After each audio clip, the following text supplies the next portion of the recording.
he's the kind of artist who comes by once in a lifetime. I think of him as 1 in a billion. His presence has changed the face of the music. The way he's demonstrated what's possible and affected not just the sound or the feel, but the structure of the music. The music sounds the way it does today because of him. The first time we ever played together, it was the first time I honestly felt like I was sitting in front of a master. Every change, he was living and playing in that now, and was serving that moment with the highest level of musicianship that I've ever seen on the planet. He's an effortless musician. He has this ability to be elegant while he's playing the most mind-boggling things I've ever heard. Zakir is not the best at what he does. He's the only one that does what he does. Everybody wants to play with Zakir. He's amazing.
God, but he is.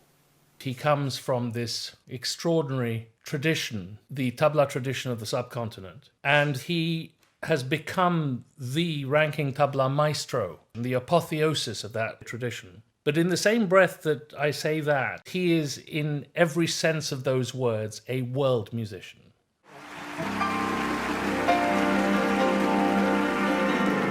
That's one of the powers he has that's enabled him to move across what we think of as genre and really co-create with some of the greatest musicians associated with jazz and with rock, classical music, and now bluegrass. He is able to find a point of contact from which he can create with anybody. And it's because he made it his business to do that. I was the only kid on the block who had my own boombox. And I'd be walking down the street in Mahim, which was a neighborhood I was brought up, with my boombox on my shoulder like this. I didn't know that that was the way to do it. Come on, baby, light my fire. And I'm strutting down the street, Zakir is certainly as remarkable a musician as I've ever encountered. I have learned more from him in the last decade than any other source that I can think of. When we finally met, it was as composers. When we wrote with him, Edgar Meyer and I would say, well, we need a melody to go over this section in 8, and then it goes into 4, and then it goes into 3, whatever. And he would go, oh, how about something like this? And he would just sing something off the top of his head, and inevitably it would be perfect. That was impressive. All of his recordings have fantastic playing coming from him. It's always fascinating to hear what he does with music. I remember when I finally got my hands on compilation of Shakti. It wasn't just good music, but it was like, oh my God, this can exist? It was brilliant. It was rhythmically driving, but it also somehow was a witty and wonderful commentary on life and the nature of music itself. Over the years, we've played more times than I can remember. They were always, without exception, joyful. These are experiences the musician dreams to have. They are life-changing experiences. When I work with Zakir, he takes you to a higher place. You know that those rhythms are going to be fascinating and they're going to be interesting. He plays with dancers. He lifts them up. He teases them with his music.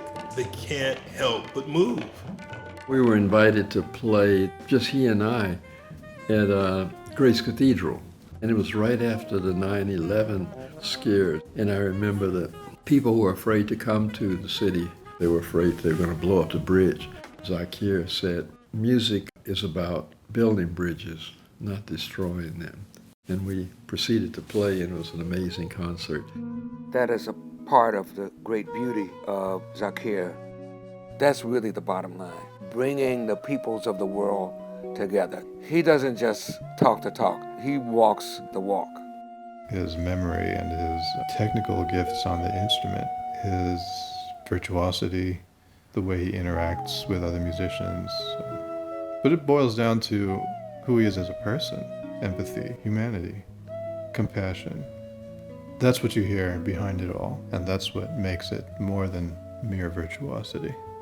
There's a saying that many are called and few are chosen, and he's definitely chosen.